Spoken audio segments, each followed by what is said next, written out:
Okay, so you've sent us some really disturbing material for this deep dive, articles covering John Wayne Gacy. Yeah, the killer clown. Yeah. It's a tough one. A Mm. truly horrifying case. Definitely. We've got stuff here from Britannica, biography.com, your Goodreads thoughts on the Killer Clown book, Right, the Terry Sullivan one? that summary you compiled, and also a Sky News piece that links Gacy to Dean Corll. Mm-hmm. Another awful story. So our aim here, as always, is to kind of cut through all this grim information, pull out the key insights, the really unsettling details. Yeah, give you a clear picture without getting totally lost in the darkness, hopefully. Exactly, because this case, it really forces you to look at how evil can just hide in plain sight, doesn't it? It really does. It's that ordinary facade that's so chilling. So just a quick recap for anyone needing it. John Wayne Gacy, American serial killer, murdered 33 young men and boys. Mostly in the 1970s, around suburban Chicago. And this wasn't just some local horror story, it blew up internationally, mostly because of that shocking difference, you know? Between the public guy and the private monster. Yeah. He was involved in his community, people actually liked him, seemed like a regular guy. And the sources you sent really hammer that home. The neighbor, the businessman. The volunteer clown. Right. And then... On a reality. And the reality is just staggering. 29 bodies found buried under or around his own house. In the crawl space mostly, right? Until it filled up. Yeah. And then another 4 dumped in the Des Plaines River nearby. Just the sheer number and the intimacy of where most were found. Yeah. It's beyond comprehension. And that nickname, Killer Clown, it came from him dressing up as Pogo the Clown for kids' parties, charity events. Using that persona, it's such a violation of trust. It really is, that mix of like something innocent and something so brutal. It shakes your assumptions, you know, about judging people by how they seem. Makes you realize how deep deception can run. Okay, let's try and unpack how someone gets to that point. Looking at his early life, born in Chicago, 1942. The sources, Britannica, biography.com, they both talk about a really difficult childhood. Yeah, the father figure looms large there.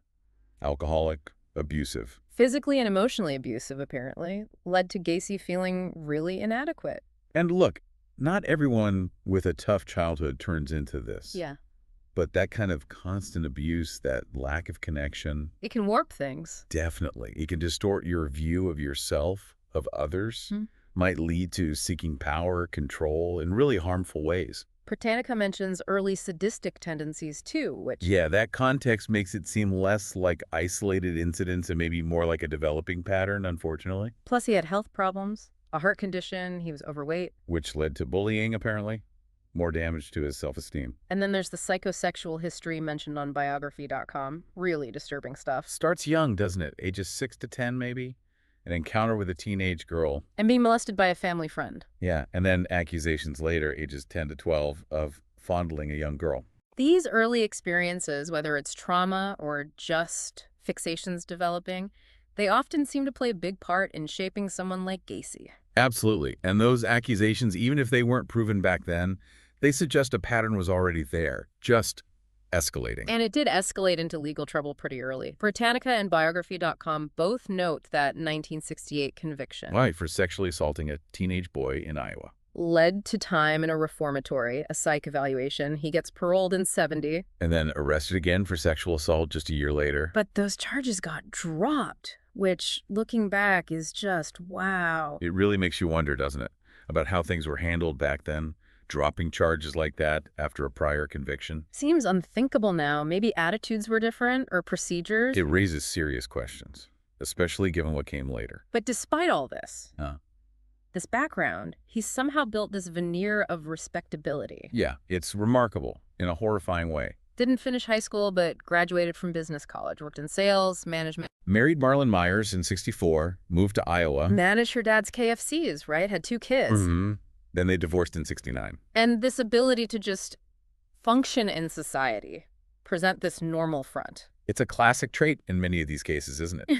Lets them operate under the radar for so long. So he comes back to the Chicago suburbs, starts his own contracting business, PDM contractors, becomes successful. It gets involved politically, too. A Democratic precinct captain in the 70s. Which is just bizarre. Biography.com says he called this the happiest time of his life. Really integrated into the community, liked, active. Organized events, JC's political stuff, apparently even his critical father approved during this period. That approval might have meant a lot, given the earlier abuse. He even remarried in '72 to Carol Hoff.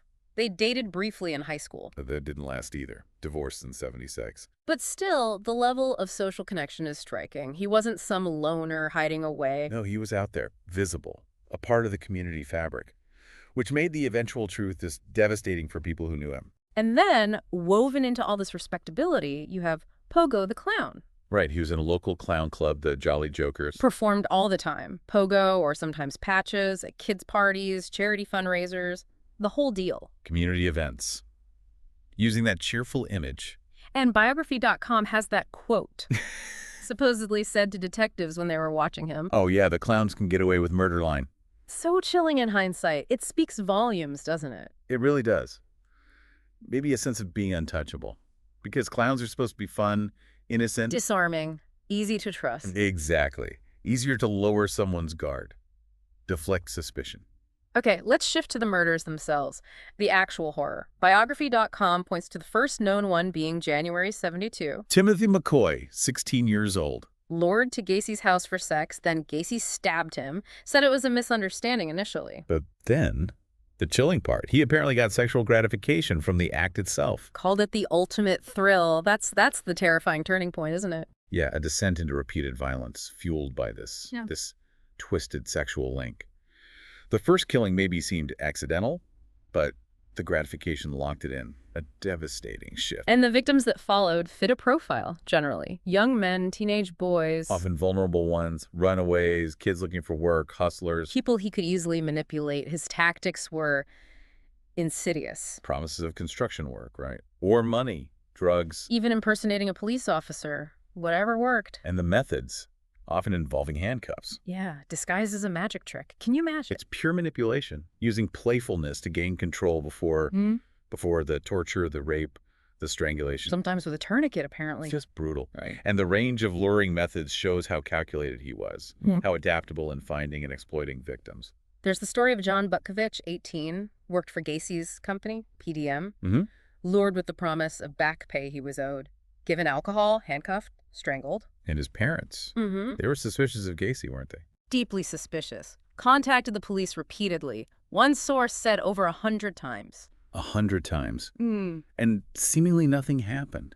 Begging them to investigate Gacy. It's heartbreaking. Maybe their concerns weren't taken seriously. It points to that potential bias again, doesn't it? Were they dismissed because of the victim's age or maybe lifestyle assumptions? Who gets believed? Horrible questions. Then there's Gregory Godzik, 17. Also worked for PDM. Yeah, he told his family Gacy had him digging trenches. In the crawl space. We know now what those were for. Craves. Just chilling. And Robert Donnelly, 19. Abducted, raped, tortured, head held underwater, mock executions. Unimaginable terror.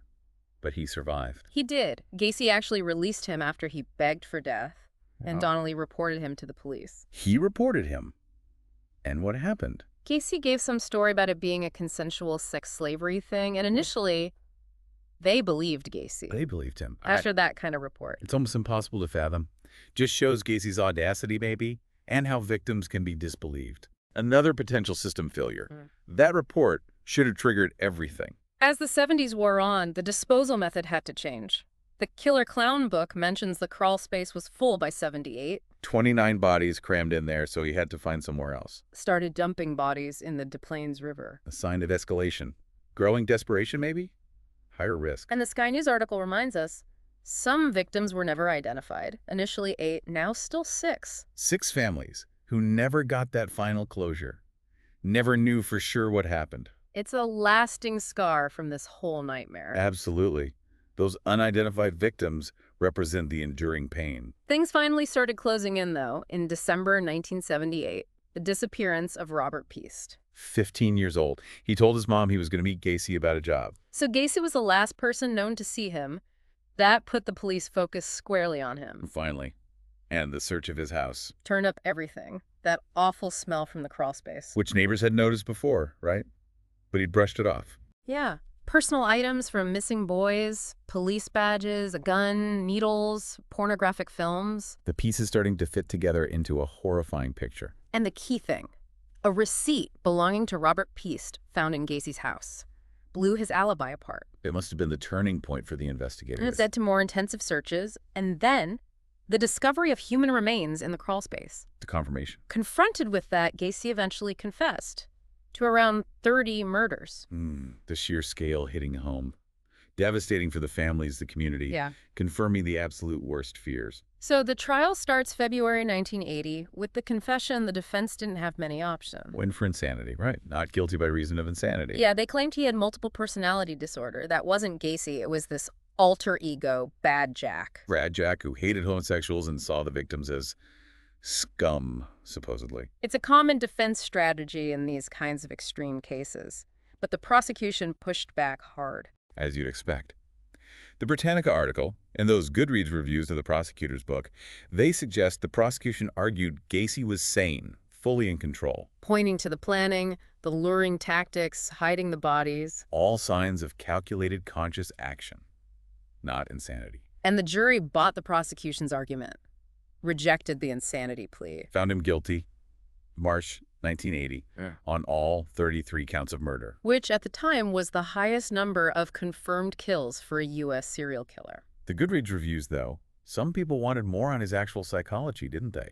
Even finding the trial details compelling. Yeah, the why remains elusive, even after the conviction. But legally, the jury held him responsible. A landmark trial in how the system dealt with that level of violence in the insanity defense. So he goes to prison, Menard Correctional Center, spends 14 years there. Appealing constantly, giving contradictory stories about the murders. Then he even takes back his confession later, set up a phone line saying he was innocent. Yeah, it suggests zero remorse, right? Maybe just wanted to keep the attention, the notoriety. And he started painting in prison, those creepy Pogo the Clown pictures. Which became controversial. Exhibited, sold. Just adds another layer of macabre weirdness to it all. A disturbing reminder of that deceptive mask he wore. His appeals finally ran out. Supreme Court rejected the last one in October 93. Leading to the execution, May 10th, 1994. Lethal injection. Stateville Correctional Center, and his last meal was oddly normal. KFC fried shrimp, fries, strawberries, Diet Coke. Banal, really. Stands out against the horror of his crimes. And his last words, conflicting reports. One account says, "Kiss my ass." Defiant. But the prosecutor who was there apparently disputes that. So even the end is a bit ambiguous, fits the pattern of deception, maybe. Perhaps. But the legacy of this case, it's huge. Gacy became the symbol, didn't he? Evil hiding in plain sight. Absolutely. And his artwork is still controversial. He's endlessly covered in books, podcasts, like that Netflix series, movies too. Right, and the Sky News article highlights a really critical impact, how law enforcement changed its approach to missing persons cases afterwards. Especially involving young men. It's shown a harsh light on earlier failures, potential biases. That quote in the article, nobody cared about missing boys back then. That's brutal. It's a terrible truth. Gacy was a catalyst, forcing a reassessment of how vulnerable groups were treated. A direct, tragic consequence. Sky News also brings up that possible connection to Dean Carell, the Candyman. Yeah, suggesting maybe a wider network, which is a terrifying prospect. But between just those two, over 60 young people killed, operating right there in their communities. It's staggering. If that network theory holds water, it points to a much bigger systemic problem allowing predators to operate back then. And finally, the fear of clowns.